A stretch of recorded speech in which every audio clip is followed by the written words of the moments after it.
Good to have you here. This is Omni View, episode 124 for July 26, 2026. Multiple perspectives, one briefing. Here's the news, the perspectives, and where to look next. A looming super El Nino could cost African countries up to $20 billion and drive mass migration from drought-hit regions. The African Development Bank's top climate expert warned that an impending super El Nino could inflict between $10 billion and $20 billion in damages across affected countries and trigger large-scale migration from hard-hit areas. Forecasters link the risk to current Pacific Ocean warming trends that could produce one of the strongest El Nino events on record. The pattern typically brings severe droughts, flooding, and storms to parts of Africa, with direct threats to food production and infrastructure already identified in multiple nations. The African Development Bank frames the threat through its mandate to support economic resilience on the continent, highlighting how repeated weather shocks compound existing vulnerabilities in agriculture and infrastructure across regions dependent on rain-fed farming. Regional governments and aid agencies have begun contingency planning, though the scale of any response remains tied to the strength of the final weather pattern once Pacific temperatures are fully assessed. International climate funds have previously released emergency support after similar events, but disbursement speed and targeting have varied by country according to national absorption capacity and prior project pipelines. The South China Morning Post reports that the African Development Bank climate expert outlines projected costs and migration risks in detail. The Hindu International notes separate regional security developments that could interact with these economic pressures. African governments and the African Development Bank will monitor Pacific temperature data through the coming months to refine damage estimates and finalize aid allocations. Shifting now to a developing story in Southeast Asia. Thai forces have continued to dig in and construct barriers along the border with Cambodia, where a long-running dispute has prevented a lasting peace agreement. Officials on both sides have exchanged statements, but no new talks have produced concrete results, leaving troops in forward positions for an extended period. Thai military statements emphasize the need to secure territory amid stalled negotiations. Cambodian authorities have called for renewed dialogue to avoid escalation and maintain cross-border trade flows. Nikkei Asia reports details on military positioning and stalled diplomacy, along with a visual record of recent construction along the frontier. Regional observers note that both governments face domestic pressures that make compromise difficult, particularly when nationalist sentiments rise during periods of internal political debate. Border units on both sides will maintain current deployments while diplomats watch for any invitation to resume formal talks. Next, a statement from Iran on regional tensions. An Iranian army spokesman stated that renewed U.S. airstrikes, if undertaken at the urging of Israel, would cause the conflict to expand geographically. The comment was made on state television and referred to ongoing tensions in the region, with the spokesman noting that any resumption of strikes would broaden the geographic scope of fighting. Iranian military officials present the warning as a deterrent against further escalation. U.S. and Israeli statements have framed their actions as responses to prior attacks in the Red Sea and Gulf areas. The Hindu International carries the full statement from the Iranian army spokesman.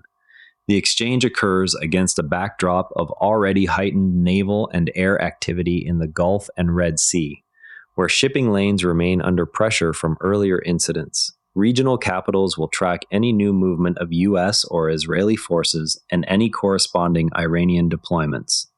Meanwhile, protests have broken out in Pakistan-administered Kashmir. Demonstrations in Pakistan-administered Kashmir have highlighted local grievances over political representation and relations with Islamabad. Organizers say the unrest reflects a widening gap between residents and federal authorities, with protests coinciding directly with preparations for scheduled local elections. Local protest leaders argue that current governance arrangements limit genuine self-rule and reduce accountability to voters in the region. Pakistani officials maintain that existing structures protect the region's interests within the federation and ensure security coordination. The Christian Science Monitor reports on local demands and the federal response. The timing of the rallies coincides with preparations for local elections, raising questions about turnout and administrative logistics. Election authorities will decide whether to proceed with scheduled voting or adjust security and administrative plans in response to continued demonstrations. Turning to developments in technology and industry. The three companies announced a combined $700 billion initiative to expand AI data centers and memory production across South Korea and the United States. The plan includes new facilities and technology partnerships aimed at meeting rising global demand for advanced semiconductors. Company executives described the investment as a response to surging global demand for advanced chips. Governments in both countries have offered incentives to secure supply chains and reduce reliance on single-source production. Nikkei Asia provides a breakdown of investment amounts and locations. Industry analysts note that the scale of the commitment will require steady access to energy and skilled labor over the multi-year rollout period. In related economic news from the same region, South Korea's semiconductor sector has reported rising profits, yet overall employment figures have not kept pace with output gains. Officials are examining why revenue growth has not translated into broader hiring across the wider economy. Government economists point to automation and capital-intensive production methods as factors limiting new jobs even as chip exports climb. Labor groups call for policies that tie incentives more directly to employment creation in downstream industries. Nikkei Asia reports data on profits versus employment trends. The contrast has prompted debate over industrial strategy and the distribution of gains from high-value manufacturing.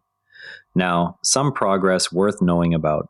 Japanese authorities announced plans to increase the number of foreign workers admitted under legal channels at the same time as they intensify enforcement against visa overstays. The dual approach aims to address labor shortages in key sectors without expanding irregular migration. Business associations have welcomed the expanded intake as a way to fill roles in care, construction, and manufacturing, where domestic shortages have persisted for years. Immigration officials stress that stricter checks on overstayers will maintain public confidence in the system. Nikkei Asia outlines the new quotas and enforcement measures. The policy change requires coordination between multiple ministries responsible for labor, justice, and economic planning. Now, to really understand this story, there is something most coverage leaves out.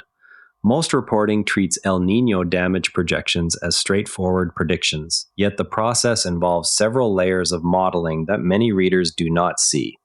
Climate agencies first track sea surface temperatures in the Central Pacific. When anomalies exceed a threshold for several months, they classify the event's strength. Those temperature readings then feed into regional rainfall and temperature models that African Development Bank economists combine with data on crop yields, infrastructure exposure, and population density. The resulting dollar figures represent an average across multiple possible weather outcomes rather than a single guaranteed total. Knowing this, when you hear a round number such as $20 billion, you can check whether the source has published the underlying temperature threshold or the specific sectors included in the calculation. Next time coverage cites an El Nino cost estimate, look for the date of the latest Pacific temperature update and whether the figure assumes a moderate or extreme scenario. If you want to go deeper on today's lead story, compare how the South China Morning Post and Nikkei Asia are covering it. You will see two different frames on the same facts. Tomorrow, watch for updates on whether Thai and Cambodian officials schedule new border talks. That wraps up today's Omni View. Remember, the best informed people read more than one perspective, and the calmest ones know that most days, somewhere, something is quietly getting better. For full source links, check out today's written briefing on the Omni View Summaries page. Share this with someone who values fair coverage. See you tomorrow. And if you'd rather watch than listen, find us on YouTube at Nara Network. Links in the show notes. And before you go, this show is part of the Nara Network, a family of daily podcasts on tech, science, and markets, each one a short, sharp briefing you can finish on the commute. If today earned its place in your feed, here's your next listen, SpaceX Daily. the daily companion for following SpaceX as a public company, from Starship to the stock ticker. Find every show free at naranetwork.com. And on the website, every episode's visuals live in our free image gallery at naranetwork.com/gallery. Royalty free under Creative Commons, download with attribution. This episode used AI voice synthesis of my voice. Editorial selection and analysis are my own.